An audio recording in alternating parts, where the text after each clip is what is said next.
people. You say their name, they're going to run a tournament with you.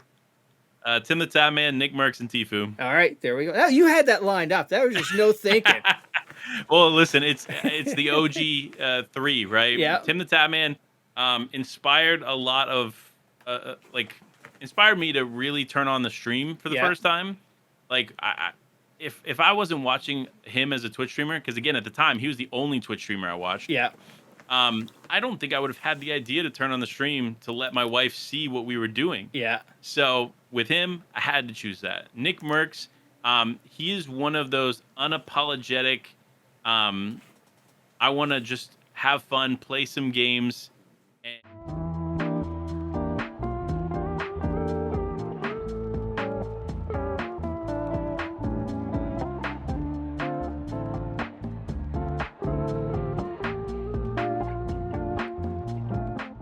Welcome to Tarducks, a podcast for content creators to come on, share their experiences, stories, and advice. And today I am super happy to have Panda. Welcome. Hey, thank you so much. A big fan of what you do over here on the Tarducks podcast. I'm super excited to be a part of it. And man, look, you already got my logo in the background. You're prepared. I see this. I think I'm prepared. We'll see how this goes. You know, I'm a bit of a rookie when it comes to the whole Fortnite, FNCS, so may have to do some explanation. I may ask some dumb questions, but we'll figure it all out. Well, ask away, man. And listen, I'm a wealth of knowledge. Awesome. I like to be a sponge in any environment that I'm in. I gather as much as I can and share it with as many people as I can. So all right, cool. Ask away, feel free. All right, so we start things off on the podcast with 3 rapid questions. So Are you ready? Ready. If you could sit down with anybody in history, who are you sitting down with? Ooh, that's a really good question. I'm going to sit down with probably Amelia Earhart. Oh, okay. So when I was young, she was someone that I looked up to. I always thought that I was going to be a pilot when I was super young. And she was one of the first names that came across my history books, so to speak. So, and it was always kind of like in the back of my head, like, where did she go? Yeah. Like, what happened, right? So if I could pull anybody, it would be her before that happened. All right, excellent. Okay, number 2, favorite concert you saw? Favorite concert? There's a lot. I would have to say either A Day to Remember at it was Warped Tour back in 2011 or 12, or Disturbed at Mayhem Festival in 2010. All right, very cool. All right, and the last movie you saw? Last movie I saw was, oh man, and surprisingly enough, that's the hardest question you've asked. I watched so many movies. Okay. Last movie I saw in theaters was Thor: Love and Thunder. Yep. Last movie I watched from home was oh man, what is it called? It's a movie that I like to go to every once in a while. Yep. Oh, She's Out of My League. Okay. Is the name of the movie. It's from the mid 2000s. Yeah. It's like a corny comedy. Nice. And occasionally to decompress from work and stuff and everything that I load myself with, I always watch these cheesy comedies from the mid 2000s. I always go back to those. So nice. All right. Let's jump into it. So, who is Panda? Where does the name come from first? Yeah, I got you. So, LifeWifePanda was kind of born from Life with MK. Okay. So that was the original name. And what had happened was when I was creating a name in Sony and in the Sony system, because I just got a PlayStation 4. Yeah. And I was like, okay, I'm done with Real Batman 247, which was my old, literally middle school, high school gamer tag, right? Yeah. So I was finally evolving from that. And I also knew at the time that because it was the beginning of Fortnite, I knew that there was this ever-growing ability to grow as a gamer and influencer in the community. So I was like, you know what? I want to pick something that has decent branding. Yeah. So originally it was Life with MK. Signed up on Sony's website. Come to find out, I signed up on the UK website. And so if you don't know, well, back then at least, it might be different now. Yeah. If you sign up on the UK website, that name is locked in across the world, and you can't play on US consoles. So I called Sony, was on the phone with them for 4 hours. They could do nothing, right? They handed me off to 11 different people, I think at the time. And literally all of them were like, no, sorry, you're not getting your name changed. I was like, okay, well, I got to think of something different. Oh So it came man. down to two names because I like the idea of putting an animal into Yeah. my name. And I love the life with part. Yeah. So I was like, okay, life with panda or life with tiger. That was actually the other animal. And I chose panda because number one, I love black and white. The Yeah. color scheme is super like Mm-hmm. it's super easy to work in modern, like with modern branding. Yeah. And at the time I worked in corporate real estate and hospitality. So I spent a lot of time working on branding and marketing for different like Yeah. brands. And so that was a big focal point for me in the back of my head. So I decided to go the panda route, and that's where Life with Panda came from. Ah, I like that. Yeah, Panda's definitely a better choice, I think. Like you said, the color Oh yeah, scheme, and just who doesn't love a panda? It's oh man, you can do some really cool stuff with how you make it look and everything. absolutely. I couldn't agree more. And Excellent. I mean, look at the sign. Yep, I like it. It came out perfectly. It So did. Very definitely a cool. good choice. So you're all right. You rolled right into my next question: is what's your background? So you did corporate real estate. So you did some Mhm. like marketing, branding. Now, did you do like the graphic design of it, or were you out there selling it? So I started working when I was young, right? So I was like 15, 16. I had my first job. And then when I was 18, I started working at public supermarkets. Yeah, And I did a lot of work with them, but I grew up the ranks, and I always knew that I wanted to be at the top of a business. That yeah, was always in the back of my head because of family members and such that I looked up to. So I was like, okay, my goal is to be the best within a company, the biggest within a company, or a CEO, etc.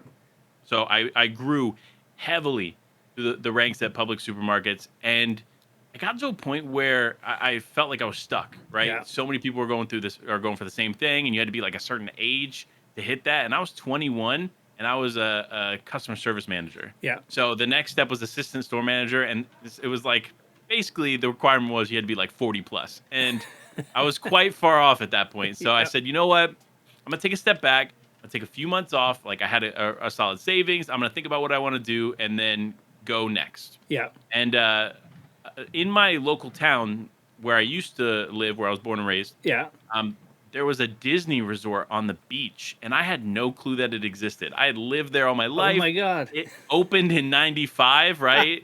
So it's been there, and I just had no clue it was there. I went to the beach right next to it, etc. But it's crazy. And so I had the opportunity to work there I started as a part-time lifeguard, Yeah. and within 6 months, I was like a manager within the department. I was full time, and I had met my now wonderful wife, Wow. who worked there as well. So I actually removed myself from that department after a year Yeah. because my relationship with my now Right. wife was way more important. So I moved to the front desk, did the same thing, and then the now I believe he's like head of all parks and resorts for Disney. Mm-hmm. His name is Josh Tomorrow. He sat down with me, had a great couple questions about training and such, and then that was the direction I took with Disney. So I was the traditions leader, which Yeah. is a person that more or less leads all the new cast members that come into the company, helps them on the heritage of the company, the Okay. values of Disney. So that was my role for a little bit, as well as I was the head trainer of both front desk and the other department that I Yeah. had kind of worked in. So I was doing all this, knew that I loved training, and then I had the opportunity to go work for Marriott as a general manager of the Yeah. hotel. And my tenure there was crazy. Met like Elon Musk, Donald Trump, Oh Mike my Pence. God. Like, yeah, it was crazy because we were right outside of Cape Canaveral. So we had Okay. all these high profile, Jeff Bezos as well. Yeah. High profile people come through that needed to stay at a hotel close by. Um, and then I moved on to the corporate side of things. So I started working more corporate training, and I Yeah. became a director of training and development for a couple companies in New Jersey. And then COVID hits, Yeah. right? COVID hits. I'm working for, at the time, it was the Kushner Company, Yeah. Westminster and such. And I was the head of training with one other young lady there, and just working together, working through all this. And all of a sudden, those opportunities in gaming opened up, Oh. and I started to transition. But that's my background is Okay. all hospitality training, Yeah. mainly training, developing training programs, um, like individually going to sites and training Yeah. people at different sites. If maybe there's a little bit of a struggle point at like a hotel or Yeah. a real estate building, I would go there in person to kind of take care of that. Oh, okay. That's really cool. Really mature of you at a young age. You seemed like you had the hunger or drive to just, to propel yourself. You didn't want to just stop anywhere along the way. Yeah, I mean, honestly, it's kind of been why I've been able to have some success so far in esports Yeah. is because I have a business mind, Yeah. right? So when you give me opportunities, I run with them and I run tenfold with them. Yeah. So it's been kind of an advantage so far in this industry for sure. Excellent. All right, so let's take a step back. And actually, I didn't even ask. So I'm assuming you're from Florida because you said the whole Disney thing, right? Born and raised. And now, from a gaming standpoint, when were those first years you started playing video games, and what'd you jump into? I mean, literally, I've been playing games since I was very little. Yeah. My grandfather had an Atari, and he'd roll out a TV cart into the kitchen right before dinner, and Yeah. then he would leave it there until after dinner because we play again. And we played Pong. Like, Yeah. no joke, that was the first gaming experience I Nice. had was Pong. And then I had a PlayStation 1. Yeah. Played a lot of Blitz, NFL Blitz, and Twisted Metal. Yeah. I don't tell my mom. I mean, I'm old enough now, but Dad always slipped me those games, right? Nice. Transitioned into PlayStation 2. Kingdom Hearts was kind of that era. But the big games for me were Halo 1, 2, Yeah. and 3. Nice. Big Halo fan. Mhm. Cool.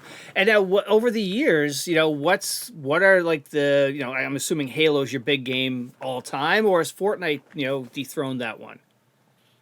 It's very close between three games. So World of Warcraft, Yeah. Fortnite, Yeah. and Halo 2. Okay. I would say now it's kind of comfortable to say Fortnite's dethroned them. Yeah. Obviously, Fortnite has given me so many opportunities. Yeah. I can honestly say I've never been obsessed with a game the way Yeah. that I was obsessed with Fortnite. So that's definitely has that in its favor. But Halo and World of Warcraft are both super close. Yeah. Because I'll be honest, there was World of Warcraft came out with the classic version, like a remake of the original, Mhm. a few years back, and I took off a week of work so I could just play the original. Nice. I don't get to play it as much now because Yeah. I'm way more busy than I was then. But Yeah. at the time, like I was willing to take a little bit of time off to play some World of Warcraft. Excellent. Now, was there much of a transition going from console to keyboard, or just because you were working on computers most of your life? That's Yeah. So I've always been pretty savvy when it came to computers. Like at a young age, I would take computers apart, put them back together. Yeah. Just for the fun of it, because that's just how my head worked. Yeah. Like I wanted challenges, right, from a young age, and I always kind of dove into those technical, like physical hardware skills, and also the software side of things as well. So Yeah. when you mentioned graphic design earlier, I'd spent a lot of time learning Photoshop, learning InDesign, Yeah. building websites, doing all of this stuff, video editing, etc. But I learned it on my own time before YouTube was even like Yeah. readily available to teach you everything. Yeah. I scoured the internet to try and figure out how to grow it in those different areas. But Yeah. Nice. yeah, so when I switched from console to PC, it was kind of I had this gaming PC, Yeah. hadn't used it in a bit. It was sitting in a closet, and my buddy was like, "You need to just switch to PC. Like, get off the PlayStation." I had literally bought a PlayStation 4 for Fortnite. Yeah. Played 1.5 seasons of Fortnite on the console, and then switched to PC. I pulled it out of the closet because he was kind of friend bullying me into Yeah. like switching off the console. Yeah. Honestly, it was the best decision I made. Oh, My absolutely. ABM is just the way when it comes to Fortnite. Yeah, excellent. So now, what made you? Where was the drive to go hit that go live button on Twitch for the first time? So what had happened was I had a really good job opportunity. It's the one that I originally moved up to New Jersey for. Yeah. And when I moved, my wife couldn't instantly move with me. Yeah. So she used to love watching us play Fortnite together. Oh, nice. So I initially turned on the stream so she could watch from Florida while we were in or while cool. I was in New Jersey, right? Yeah. And then I started to gain some success from it. And it Mhm. wasn't like major rapid success, but it was enough. Like I was averaging 10, 20 viewers without even trying, Yeah. right? And nowadays that's tough to do as is. Yeah. So what I ended up doing is that job that I took was paying a lot more than I'd ever been paid in my life. Yeah. And so I was like, you know what? I'm going to take some of this money and I'm going to give it back to people that maybe don't have as much. So what I would do is just randomly to the people that would come into my channel, Yeah. I'd give away stuff. So I gave Oh, away nice. PCs, peripherals, Oh my like God. literally tons of stuff. Like I bought 6 of these Final Mouses, Yeah. right? The ninja ones back in the day. I bought 6 of them and gave away 4. I kept one of each color for myself, but Yeah. gave away 4 of them and gave away monitors. I mean, I gave away so much stuff. But what I would do is I would give away stuff and then I would disappear. Yeah. So that was like in 2018. And then I'd come back in 2019, give away some more stuff, and then disappear. Like it was a theme, right? Yeah. But when COVID hit, there was just something different about the atmosphere in gaming and streaming. Yeah. So when I hit that go live button, I challenged my chat. I was like, listen, if we get 30 or if we get 10 subs, I'll come back to streaming full time. If we get 30 subs, I'll give away a PC. I hit 30 subs within like 40 minutes. Oh God. Yeah, it took no time at all. Yeah. And so I was like, all right, I'm back. And then when I was back, again, it just felt different. And I actually connected with Brave. Yeah. Mr. Nicky Movement himself. Like Yeah. when I connected with Brave Edits, like he had his commissions open. And I'd seen, like, I started interacting with him, seeing his interactions with other people. And I was Yeah. like, this is the kind of guy I want to work with, right? Yeah. And quickly it like transcended a work relationship. And now we're like best friends. He just came to my birthday dinner the other day. Awesome. Like, incredible dude. And honestly, I'm thankful not only for that friendship, but he did a lot behind the scenes to help me connect with the right people. Yeah. Monster D-Face specifically. Yeah. Who then pushed me in the direction of casting and stuff. So that's kind of like the full spectrum of how I started streaming and how I actually got to an elevated point of success when it comes to esports. Oh, that's fantastic. And you couldn't have had 2 better people to be there to support you. Just, they've both been on the pod, and I had really no idea who they were prior to basically Markstrom pointing me over to Monster, who brought me onto Brave. And it's just like, it just opened my eyes into your community, the Fortnite community, and so many great people. And yeah, that's a really cool story.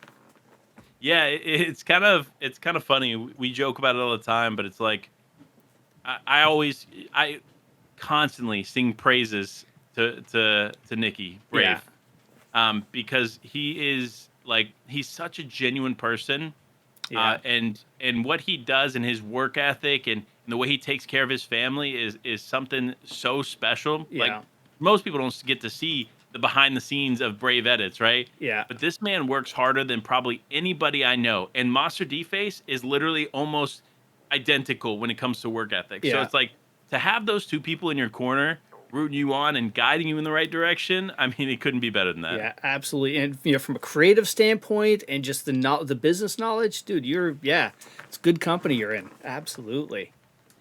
Yeah, I again, couldn't be more thankful for those 2. Nice. So now, what point did you transition to a full-time gig then? So I had, in 2020, I joined the Fortnite Podcast with Monster, and I had briefly talked to him about casting. Then he pushed me a little bit more. I got my first casting opportunity in November 2020. Yeah. And about 7 months, I want to say 8 months actually, after that, it was 6 months after that, I was getting enough casting jobs where I felt comfortable taking a risk. Yeah. So what I did was I put about 2.5, 3 months worth of bills. Yeah. And food and basically enough to live comfortably for a few months, right? And I was like, you know what? I'm going to take this risk. I'm going to go full time. If it doesn't work out within 2 months, I got a month to lay on, and I know I can easily work for a bunch of companies because I was already being headhunted at the time. Like LinkedIn at that point was getting crazy, and everybody was like hunting for people. Yeah. Especially in that New York, New Jersey area. Oh God, yep. So I was like, you know what? I'm going to take a risk. And that was May of 2021. July of 2021, I got my first big show in DreamHack. And then literally 2 days after that show, Fortnite hit me up to join the FNCS broadcast. So it was like, okay, well, you know what? Then I made it. Like, I don't have fantastic. I don't have to worry about working too much. So Yeah. that's been an incredible experience so far, and not many people get to say that they were able to do that within Yeah. that small amount of time. But hard work, Yeah. dedication, and a willing to learn and take criticism is like the biggest advice I can give in this scene. Yeah. Is like you just have to, like, no matter your experience, no matter how many games you've done, how many titles, how long you've been casting, etc., you can always learn something from Yeah. somebody else and be willing to take that feedback, which a lot of people in that space aren't, Yeah. unfortunately. But Well, not only just that space, people have problems taking criticism. They think it's an attack and not looking at it as it's helping you. It's helping you be better at what you're trying to do.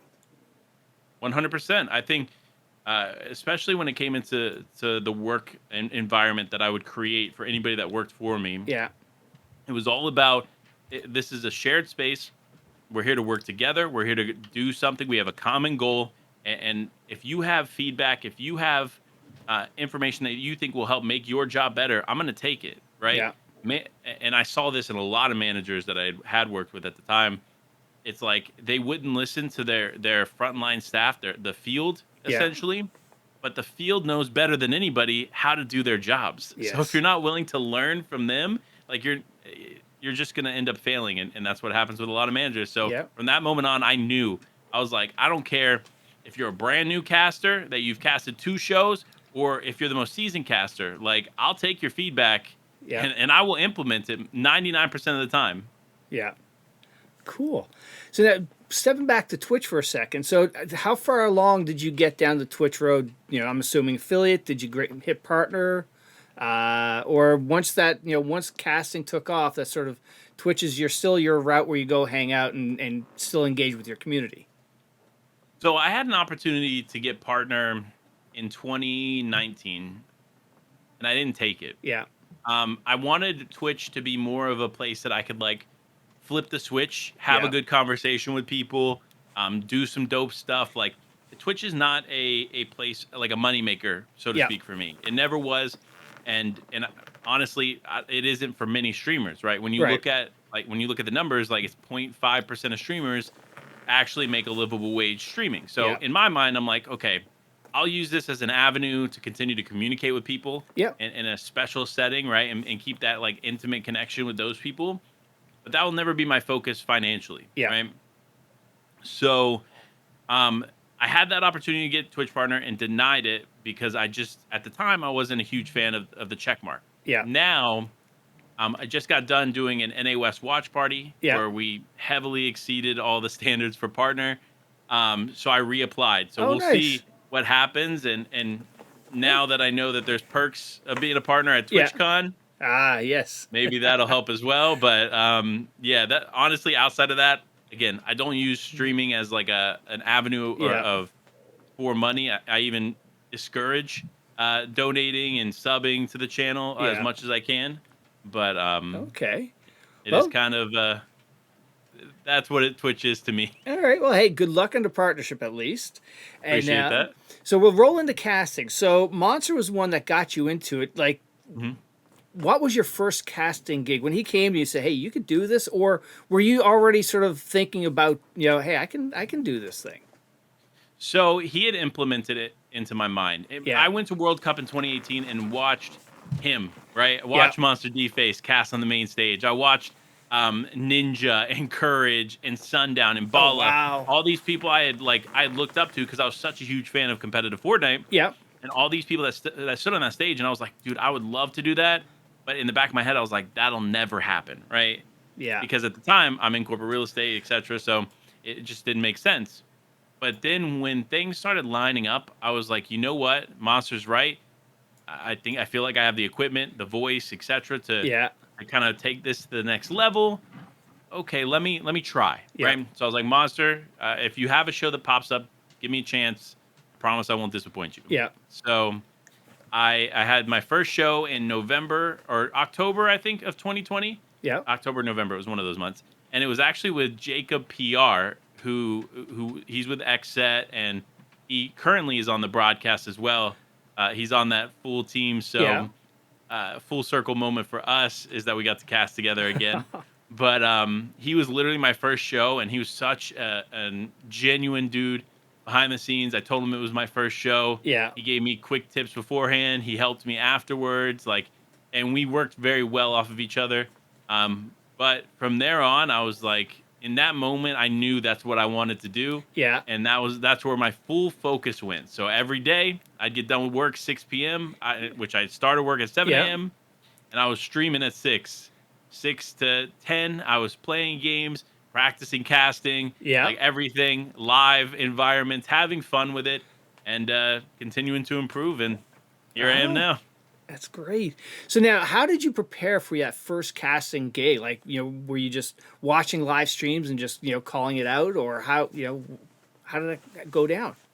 So, from Monster's perspective, the best way to get into casting is just do it. Yeah. And it was a little bit of trial by fire, where as well as like a little bit of like I understand Fortnite to a Yeah. like a really high degree, and I had spent hundreds of hours committed to Yeah. Fortnite, so I knew that I'd be comfortable. And also, I worked in public speaking. Like I would have training classes of 100 plus people. Like Okay. Yeah. I was very comfortable public speaking. So blending those two together, I brought it in, Yeah. and I did a little bit of preparation, but not a lot, Yeah. because I knew that as much as I could prepare, even on a live stream, etc., Yeah. it wouldn't mimic the same thing with a certain style of person. So I was like, you know what? I'm gonna go into this. I'm gonna try my best. And I'm Yeah. gonna learn from it. And fortunately, I did well enough to get another Yeah. job a few weeks later Oh, that's by the really same great. company. So. So let's take a little step back for casting. For those that don't know, Mhm. casting is essentially the play-by-play calling or the color for an esports event, whether it's Fortnite or Valorant or something like that. Yeah. Yeah, it's to give a little bit more in depth, you're kind of a storyteller, right? Your job is to portray a scene and a story to an audience at home that some of them might know it very, very well, whereas others don't understand it completely. Yeah. So your job is to bridge the gap there between the people that don't understand it and want to learn more, and also to the people that do understand it but want an entertaining way of hearing that same story that they're seeing unfold in front of them. Yeah. And now, do you have two? Is there really two different roles when it comes to casting, or are you really just going at doing it together with whoever you're casting with? So there is, but Fortnite is unique. It's probably one of the only games where you kind of need a blend of both. Like Yeah. every caster will have their individual like side that they're stronger at. Like I'm more of a color caster, Yeah. whereas like a Monster D Face, for example, is more of a play by play. Yeah. And the color provides like player insight and understanding, whereas the play by play is more about the action that's unfolding in front of them. Yeah. And so there is like strengths within Fortnite, but both more or less have to know both. Like you Yeah. have to be able to do both. It's not like you come in and you assign a role to one or the other. It Yeah. usually doesn't happen that way. Okay. More recently, I think Fortnite's trying to focus more on roles, but at the same time, again, Yeah. very difficult in a game like Fortnite.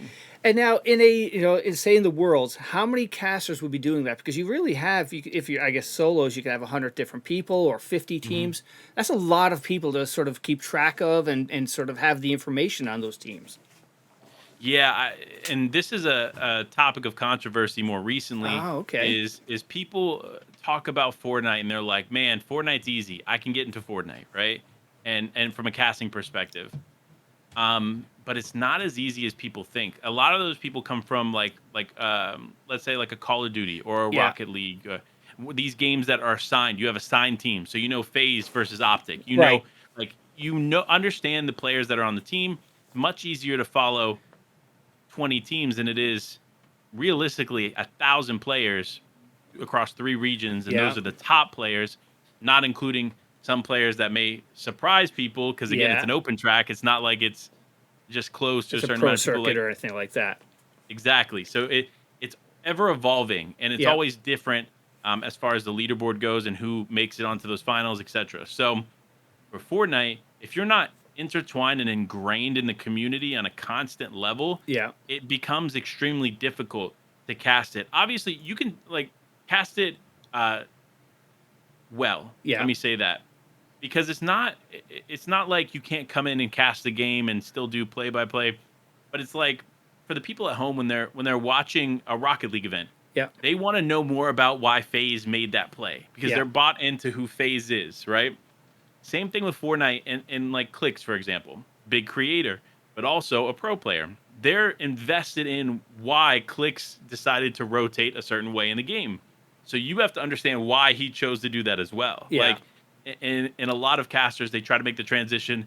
They realize how difficult Fortnite is, and then sometimes they say, sometimes they don't. But Yeah. regardless, the Fortnite casting ecosystem is actually so small in comparison to other games. Mm-hmm. It's wild. So for me, I'm always willing and ready to help casters, and there's been a lot of casters that I've sat down with and worked with, and now they're trickling into the Fortnite space more and more. Yeah.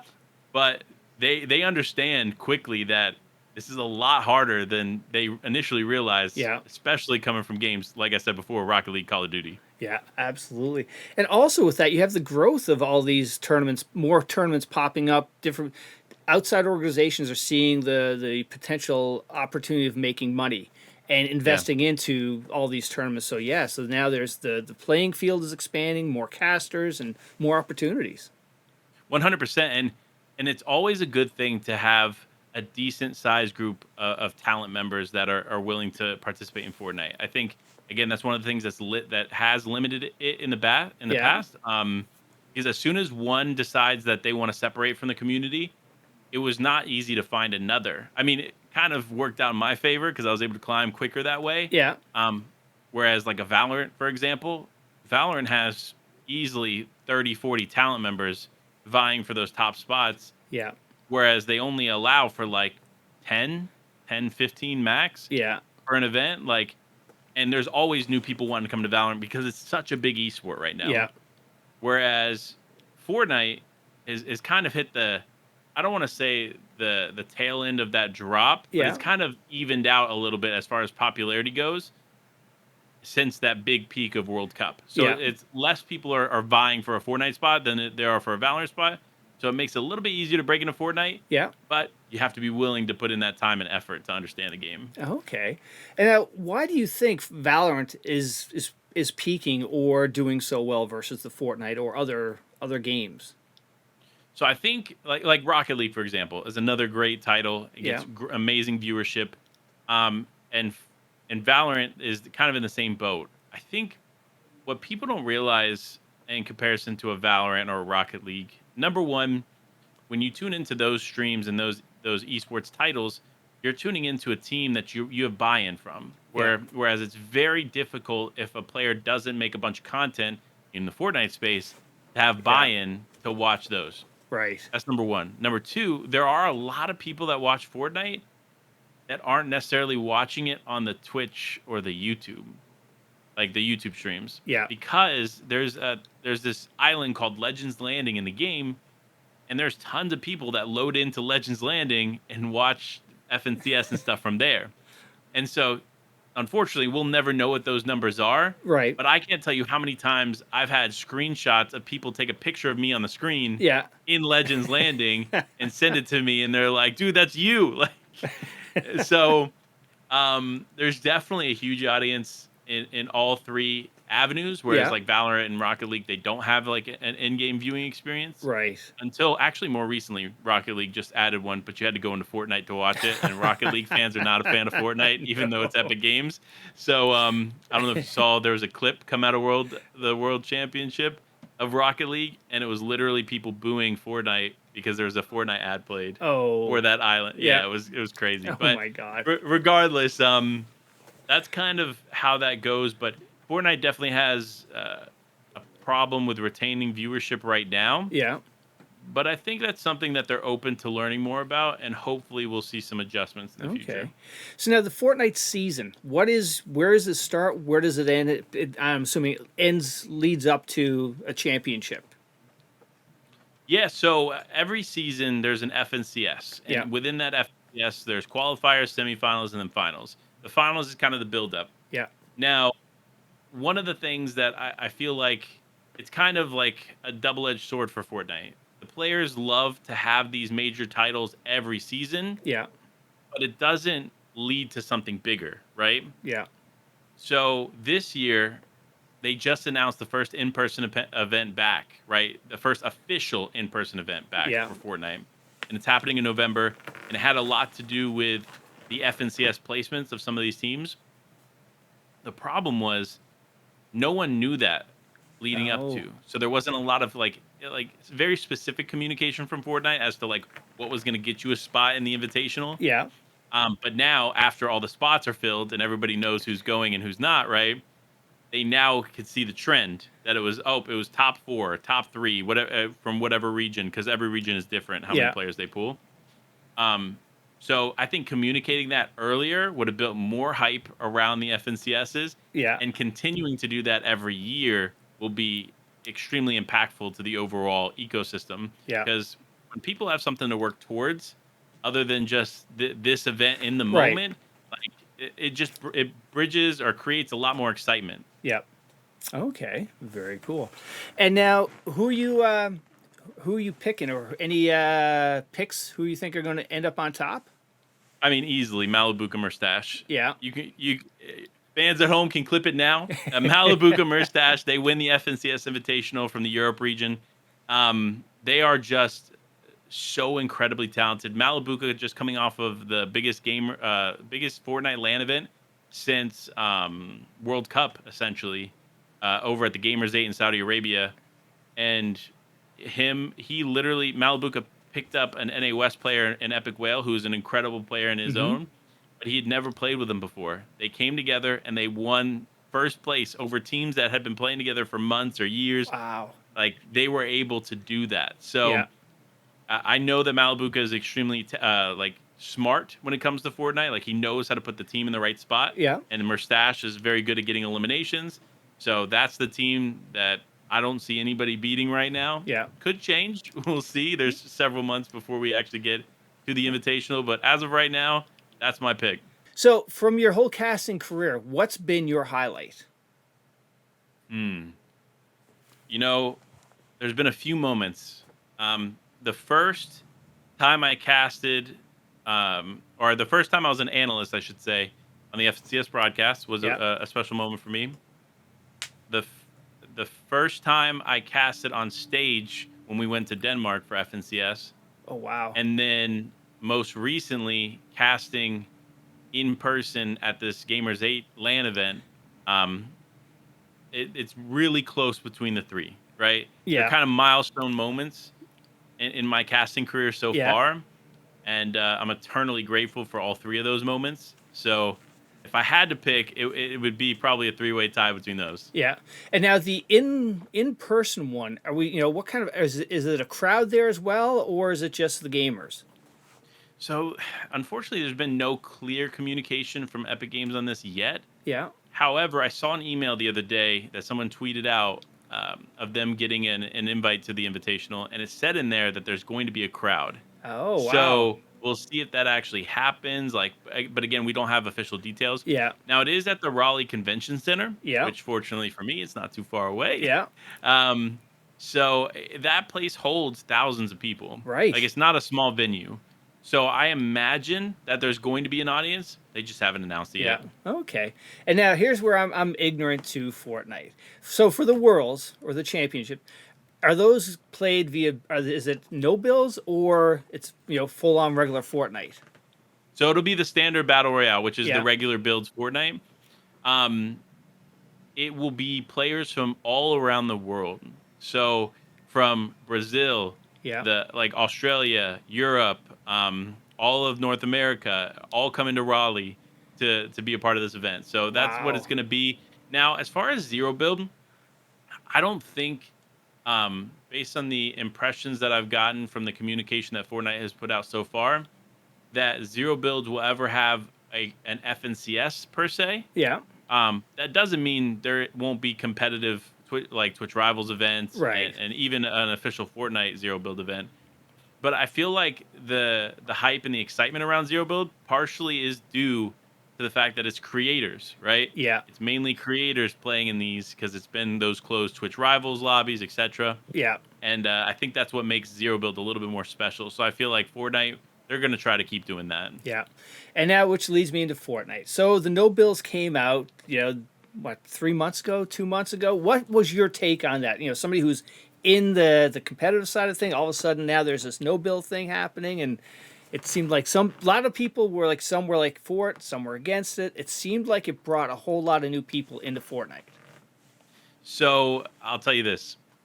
I instantly knew that this was a genius idea, even when my counterparts weren't a huge fan. Yeah. Like, there was a lot of people that I was close with that they hated the idea, right? Because it took away, in their mind, it took away from the standard BR. Yeah. But in reality, Zero Build is a beautiful addition to the game. It allows players who are new to Fortnite, new to that ecosystem, to play in a game mode that is considerably easier than the standard BR. Yeah. But also, it brought creators back. Some of the biggest creators, like literally Tfue, Ninja, Courage, Tim the Tatman, all these people that made Fortnite as exceptional as it was, Yeah. brought them back into the game. Even Nick Merckx plays tournaments for Fortnite Yeah. now, again, on the Zero Build mode. So I think it's been an incredible addition. I knew it was an incredible addition when it was added, because I saw the turn and the draw from all these big creators coming back to the game. Yeah. So I think Fortnite needs to continue to do stuff like that, continue to promote stuff like that, because otherwise, if there's no evolution to Fortnite, Yeah. it'll just continue to dwindle out. And Yeah. I think this is just kind of the first sign of a return insurgence of the popularity of Fortnite. Okay. And even so, I come from the Escape from Tarkov community, and we saw a lot of content creators who all of a sudden were jumping over when the no bills happened. Lupo started playing it again. Ames was there. All of these Tarkov people were, playing Fortnite, and a lot of people were having fun.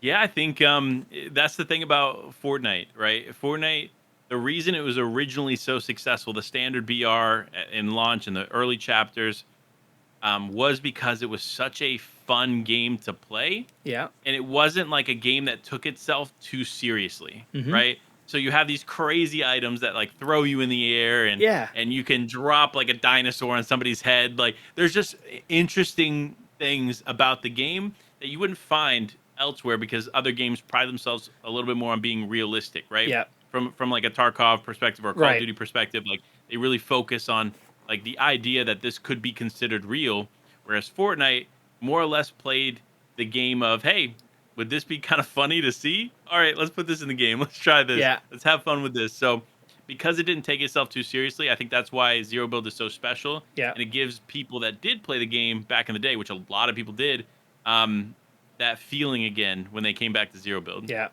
Cool. So, staying on top on this topic of Fortnite, what has Epic done to keep it fresh and at one of the top 3 esports games?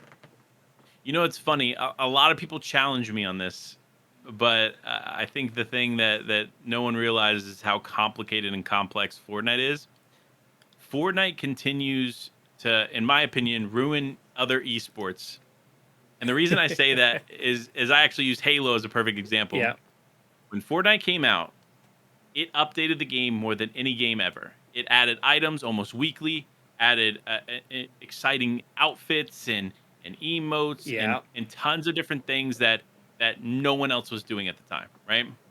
Fortnite continues to do that, and they continue to do it on a level that is now scaled way higher than anybody could have imagined, right? Like, they literally just added Dragon Ball Z to Fortnite. So Yep. all of those characters that a lot of people grew up with and continue to watch, right? They're now in Fortnite. So Yeah. that's not something that other games can really say, or other games had really tried to do at the time. Yeah. Like, there are collaborations, but never to the scale of what Fortnite was able to do. And I think that's why Fortnite has a longer shelf life than, number one, most people realize, and number two, most people will be able to grasp, because I think Fortnite is here for at least another 20 years. And Yeah. the reason for that is the Fortnite we know now will probably not be the Fortnite we have in 2 years. Yeah.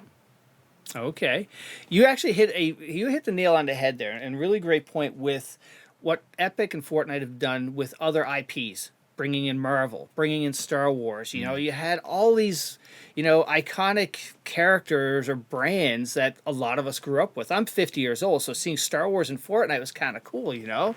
So, Same. yeah. Well, I'm not 50 years old, but I grew up with Darth Vader. Yeah. Literally grew up watching Star Wars repeatedly. Yeah. So when they got added to the game and that whole experience and event, I mean, it was just next level. Yeah.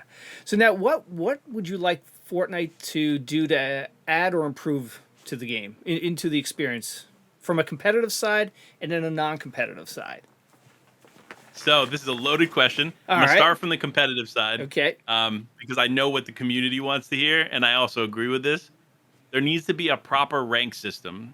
Yeah. Arena right now is not something that a lot of people are excited to go into and grind and play. Yeah. Which leads to the lobbies not being as, number one, entertaining, but number two, I guess effective for these players that are trying to practice. Yeah. So they rely on scrim servers and everything else to get the practice that they need, whereas a proper rank system, something similar to Apex Legends, would provide that. On top of that, a clear separation of the loot pool would also definitely help competitive play. And I think that those are the two things that competitive needs most. Yeah. Now, that's just from an in-game experience. Yeah. From a viewership experience, I have a laundry list of stuff, but I won't get into it there. But I'll go to the casual side. Now, they need to continue to innovate things like mantling, zero build, etc., into the casual side, but also adding fun items to the game, similar to the shield bubbles, shockwave grenades, etc. So you need to continue to keep that fresh feeling about it. Part of that would be, in my opinion, creating a Valorant 5v5 style mode within the Fortnite Unreal Engine in a first-person shooter. Oh. So from what I've seen and what I've seen leaked is that they are creating first-person in Fortnite, or I don't know if it's for an event or whatever the case may be, but it looks like it's something they're working on. So I hope that when they do implement that, they create a 5v5 mode. Because you imagine, you're playing, again, one of the only big rivals in esports right now to Fortnite is Valorant. Yeah. Imagine a Fortnite version of Valorant. Yeah. It would be pretty impressive. impressive. Absolutely. So, all right. That's my take on the two sides of the coin. All right. Cool. Yeah. All right. So now, where do you see esports going over the next 5 years? So I think exactly in 5 years. So was it 2027? Yeah. I think we're gonna see a new height that we haven't even reached yet. Yeah. So people thought 2018 was a peak, then we had 2020. Then 2020, now it's starting to simmer down though, because people are going back to work, etc. Here in 2022, I think 5 years time, we're gonna see an incredible, just an insane peak in esports, where everybody across the board, pro players, are going to be treated a little bit better. Yeah. Not to say that they're not treated well now, but I mean they're going to be more compared to a professional athlete. Yeah. In a lot of ways. Yeah. Whereas they're just not right now. It's getting there, but they're just not there. Same thing with talent, right? For a show, you love when you tune into a show and there's chemistry behind the people that are there. Yeah. Which is why League of Legends and some of these other games have had such a successful run in esports so far. Yeah. Part of that is because they have salaried talent members. Yeah. And I think those salaries will continue to grow and more games will adapt that salary mentality for talent members. So I think that's going to be a huge thing over the next 5 years.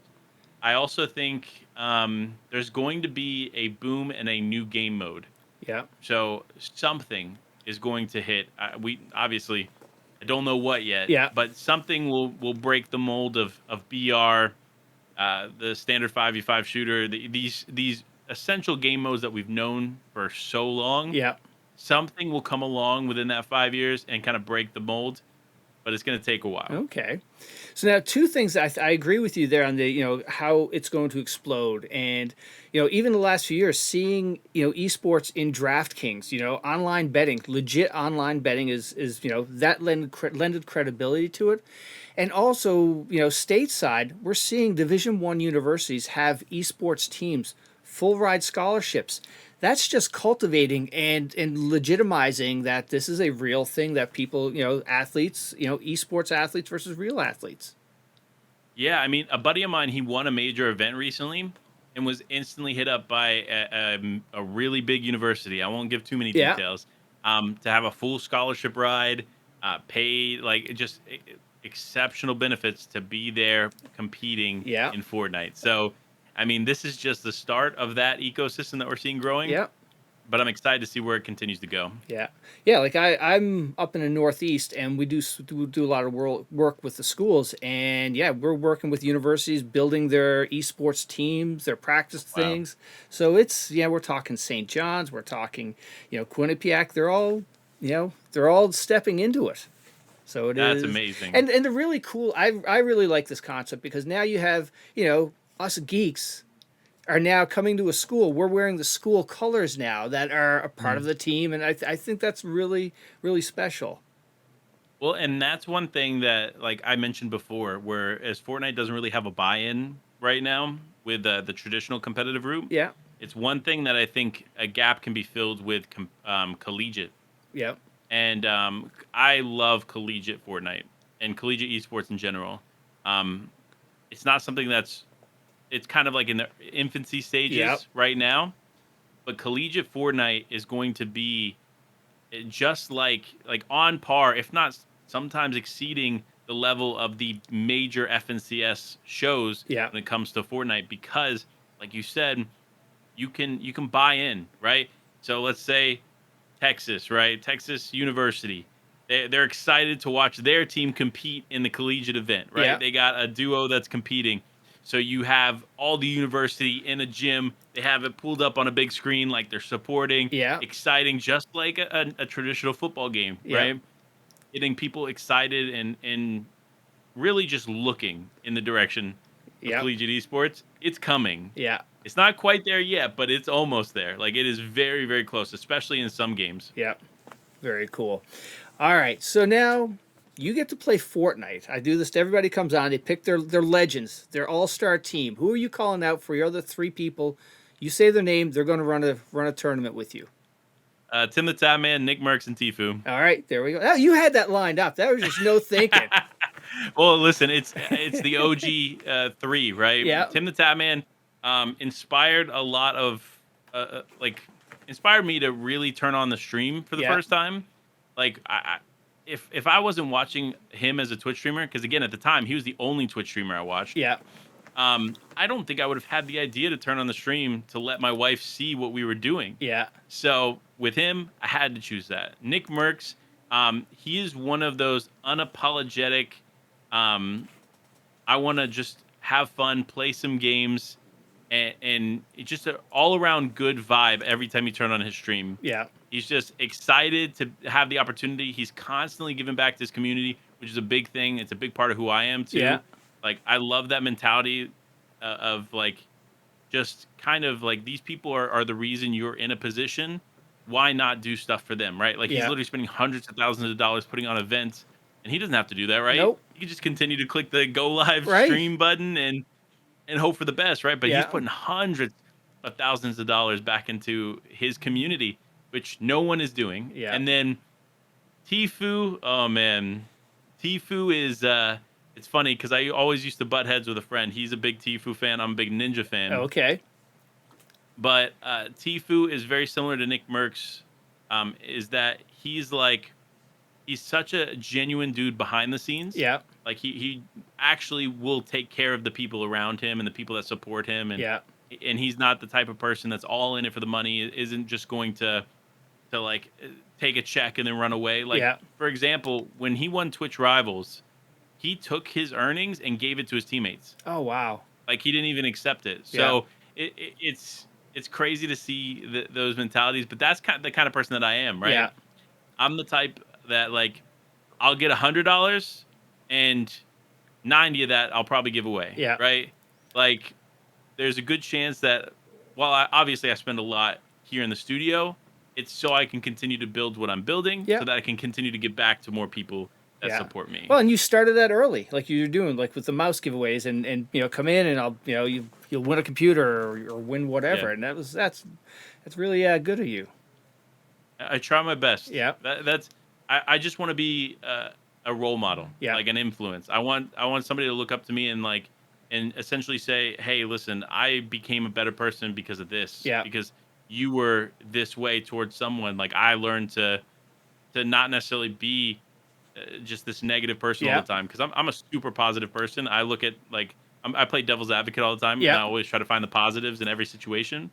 Some people hate that about me, Yeah. but a lot of people I've had come to me after the fact whereas they had a really negative perspective, I gave them a different perspective on it, Yeah. and they were appreciative of the fact that I took the time to give them that different perspective. Yeah. So I'll continue to be that. I'm unapologetically positive. Yeah. So that's just who I am, and I'm going to continue to be that, no matter if I'm in gaming, hospitality, Yeah. or I'm on an island somewhere in Barbados. Well, you look at your you can just tell that positivity that comes out of you, and look at the people who you draw in, who drew to you as well. You've got Monster and Brave and Swearing. Because I was chatting with Swearing the other day, and I said, "Who's Panda? What's he like?" And he goes, "He's a solid goot. He's genuine," is what he described you as. And I was like, "Yep, all right." I try my best. Like, for example, the NA West watch party, right? We got news that NA West was getting cut from FNCS. Yeah. Torn, devastated, right? This community was the community that like brought me in when I joined the FNCS because Yeah. I joined on West, right? So I knew like for a moment I was like, dang man, this stinks. But the next moment was, okay, what can I do? Yeah. And so instantly built out an entire broadcast Oh wow. for NA West. I funded it all out of pocket, and hopefully made something that the community likes. So Yeah. far, so good. That's I had good. lots of messages from players' parents Yeah. that were like, "Hey, thank you so much for doing this. I was Oh, able to watch cool. my kid compete." Like, so I it was an incredible experience, and I'm super grateful that I was able to do that. Like, Yeah. again, I'm very fortunate financially Yeah. that I set myself up really early in life. That while finances, I always try to like when I manage my finances, it's all about what I have currently in the bank, not necessarily what I have in investments and everything Yeah. else. I absolutely have to fall on something else. I can. Yeah. So I don't mind taking risks every once in a while or giving back and doing something like that. Like Yeah. I would have done it 10 out of 10 times. Oh, cool. All right. So now, for other content creators, who do you like to watch? Who are some people that from a competitive side and from a non-competitive side? So from a competitive standpoint, Resub, number one, and Somebody's Gun, number two. Aussie Antics, another incredible content creator. I like the more story driven stuff. Like he just put out recently a video on NA East and how it was the closest FNCS result we had seen in probably ever. And just the way he made that video, the storytelling in it was beautiful. I really enjoyed it. So as far as competitive goes, those are my top three. Yeah. Now, my number one content creator outside of competitive, 100% is Mr. Beast. Oh, okay. Yeah. What he does, again, aligns with me very similarly. Like he literally takes almost every dollar he makes and he puts it back into the content, the warehouse, the everything to make the Mr. Beast brand function. Like he literally has Beast Burger, Feastables. He has a philanthropy channel, a main channel, gaming channel, React channel, and he also has it in multiple languages. Like what he's doing on YouTube and content creation is next level. No one's doing it like him, so I pay very close attention to what he's doing. Yeah. And you'll probably see that very soon in the content I'm getting ready to put out. All right. Cool. And now, who's flying under the radar people should check out from a competitive side and content creation side?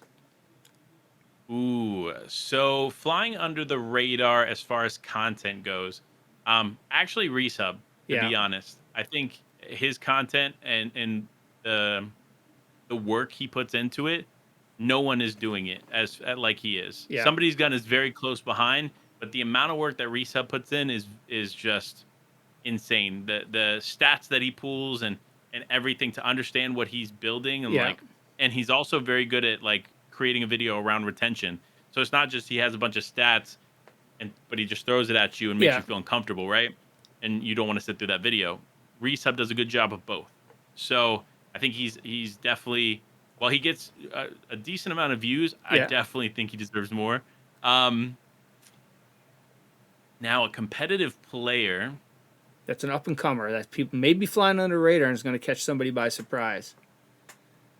I mean, the NA West winners and Yumi and Cool, no one expected them to win. Yeah. So they came out of nowhere. I definitely give that to them as well. Yeah. I also think Clicks and Duke. Again, people look at Clicks as just a content creator, right? And he's this massive content creator. But he took last Fortnite season so seriously and learned so much. And for the first time, we saw him really high in the leaderboard. Yeah. As far as an FNCS goes, and I think people kind of brushed it under the rug because of the other teams and the storyline around the other stuff going on. But they came in fourth, and I said early on, I was like, "Look, this is definitely a top 5 team, if not a top 3 team." Yeah. And I could tell from the early season that they were going to do big things, and they're going to continue to do big things. So that's the team I'm going to be watching out for sure. Cool. All right, so we're almost getting to the end here. I did discover that you do a podcast also with a couple other people. It's Fortnite Competitive, or did I get the name wrong? So it's the Fortnite Podcast is what it's called. It's with Monster D Face and Somebody's Gun. We do that podcast very casually. Yeah. Like it's literally a place for us to come, hang out, have a good conversation about Fortnite, and it has this audience that you wouldn't expect, right? Yeah. It's a lot of older people, people that have been around Fortnite since 2018. Like, I mean, we average like 3,000 to 5,000 viewers, like minimum an episode when we drop it, and that's usually within a week of the episode dropping. We'll have 3,000 to 5,000 downloads on that episode. So there's definitely a huge audience, and I didn't realize it until I joined, and all of a sudden in my Twitch chat, my Twitter DMs, my Discord, like it just blew up because it was all these people coming out of the woodwork being like, "Yeah, listen, welcome to the podcast." Oh, no way. So, there's that. There's also a new project that I'm working on. Cool. It is an in-person podcast. I can't give too many details away. Yep. But the community will see that very shortly. Excellent. Now, how did you get involved into that podcast?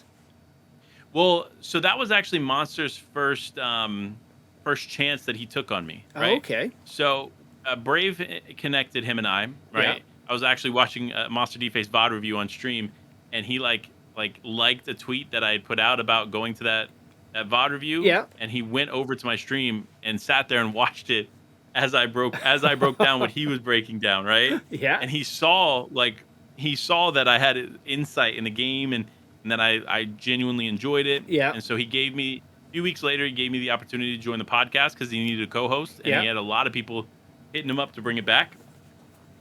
So that's what brought me into that podcast. And then just recently, we brought Somebody's Gun in to be kind of like a third mind. Because he has the cool thing about him is like Monster and I are very similar minded, and SVG and I are to an extent. Yeah. But he always brings in this different perspective that not everybody brings in, which is another reason I love his content as well. Yeah.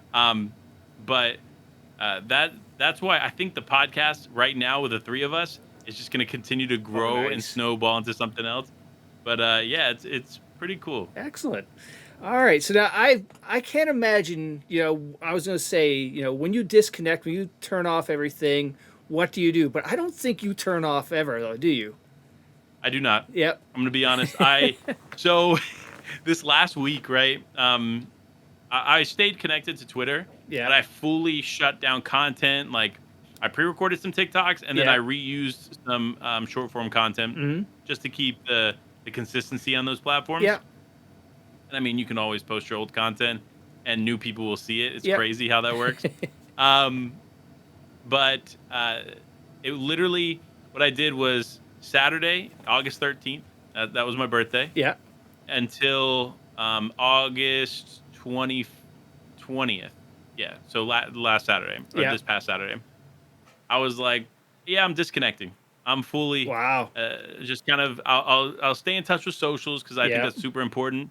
But I barely turned on my setup. I did a few things, played a few games, like I had some fun here and there. Yeah. And then I said, you know what? I'm going to use this time also to just kind of sit back and reflect on what I want to do here in the next 6 months, because this next 6 months are like we have one major event and that's it. Like there's not a lot going Oh on. wow. So I want to use that time wisely. Yeah.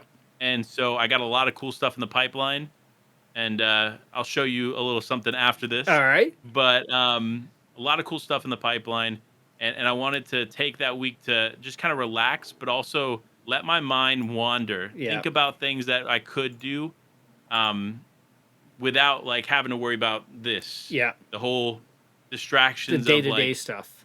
exactly. Yeah. So Oh, cool. yeah. All right. But now, when you do disconnect, are you, do you garden? Do you watch TV? Do you watch, what is your one thing away? So I don't watch TV much. I watch a lot of the Marvel stuff. So I Yeah. love when Disney Plus, like She-Hulk just dropped. Yep. I watched that. A great show, in my opinion. I do watch some TV, but now, like, I use TV at night to go to Yep. sleep. Yep. So I watch one of three shows. It's either The Office, How I Met Your Mother, or Brooklyn Nine-Nine, because I've watched them so many times Yeah. that my brain like hears it and just shuts off. It's just like white noise. It soothes you. Mhm. Yep. Exactly. Nice. So that's how I've kind of used TV more. But when my TV is on in the living room, I'm watching it and learning from content. Yeah. Like, again, I'm so connected from the moment that I wake up Mm-hmm. to the moment I go to sleep. Yeah. There is intent behind everything I do within that time. Yeah. And so it's just how I'm been my entire life. Yeah. When I worked in hotels, I'd literally be there at 8 a.m. and I'd leave at 8 p.m. Yeah. So very Uh, similar now that even though I work from home, I'm on all the time. Yeah, and it's really cool to see. Past guests who've been on, there's that passion, and the passion is there. They're on all the time because they're doing something you love. Exactly. Yeah. Yeah, and that's been the difference maker. Like I love training, right? Which Yeah. is why I got into that field. But I mean, I'm not always excited to talk about hotels. I'm Right. not always excited, right, to talk about real estate. Yeah. But man, am I excited to talk about gaming. Yeah. So especially Fortnite, like I can't complain. Nice. All right. Well, we reached the end. And before I let you go, you need to call out somebody in your circles that, has a good story to tell and should come on. Absolutely. Listen, somebody's gun, Resub, boys, get on here. There we Incredible go. podcast. Had a lot of fun here myself. So I can only imagine that they have a good convo as well. Excellent. Well, thank you so much. And it was so wonderful to meet you, Panda. Thank you for the time. Absolutely. It was a pleasure to meet you as well.